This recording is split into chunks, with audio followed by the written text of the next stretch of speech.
This is my audience.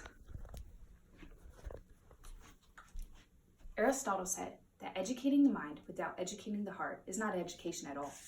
Today, I want to tell you about a wonderful organization called the Finn Friends. Finn Friends started at Colgan High School, home of the Colgan Sharks at 2016.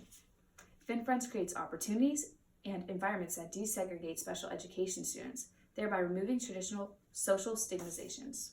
It unites special needs students with other typical high school classifications of students, athletes, academics, fine arts, and other students. Finn Friends is a club which welcomes diversity and the mingling of special needs and non-special needs students in an attempt to remove stigmas, increase exposure, acceptance, and our friendships.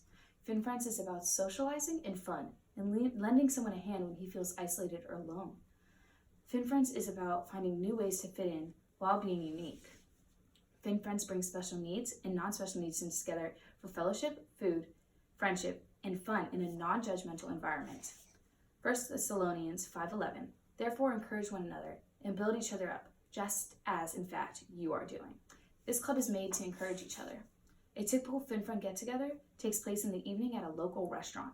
Each member covers his or her own expense as they eat, laugh, and play games together. Parents of special needs students also stay while the Finn Friends group eat together and interact.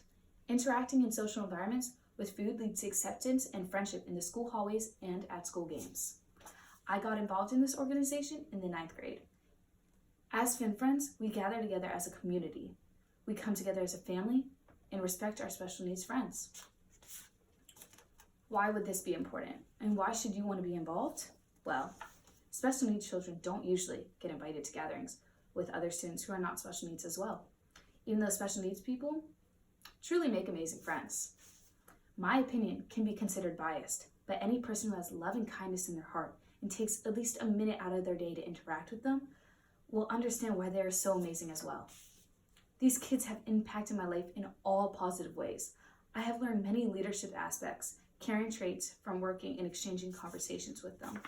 Galatians 6:10 tells us, therefore, we have the opportunity, let us do good to all people, especially those who belong to the family of believers. Last year, I was asked to write my goals for this organization. My thoughts have become the Finn Friends mission statement, and I hope they motivate you and others to join our efforts in destigmatization. In the modern high school, special education students are traditionally isolated. Despite efforts to increase inclusion, students with special needs are not often included in extracurricular activities. Further, typical social hangouts, parties, etc. remain outside of the reality of special education students and their families. This limits the high school experience for both special education students and general education students as well. Overcoming this social segregation and facilitating meaningful interactions will not happen by chance or stated good intention. There must be explicit, purposeful creation of circumstances driven by a systematic movement. This movement must be committed, determined, and consistent. It must also include as many elements of the school community to create not just a school club, but a vision and a movement all in one. My goal is to have the Finn Friends group be active all over Prince William County High School and middle school. Each student body will be encouraged to have their own social get-togethers at restaurants, and there can be large group activities outside of restaurants as well.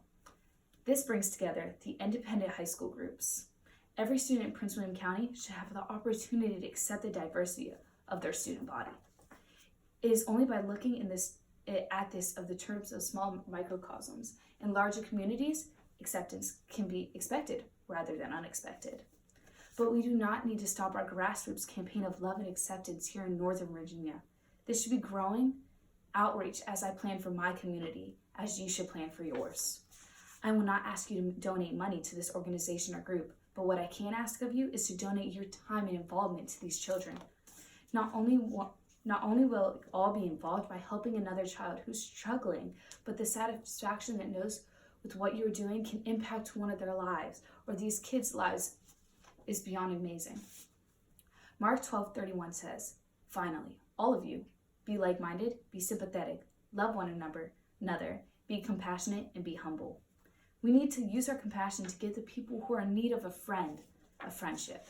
These kids want a friend. They want communication. They want to be seen as representatives of their diversity or their persevered limitations. With the compassion and humble-minded hearts we have, I ask you to contribute it back to these kids. The outcome will be more than you ever expected. Join friends. Join a community that will turn your investment of love tenfold. Change lives by breaking the barrier of stigmatization. I can promise you, it is one club you will never regret joining.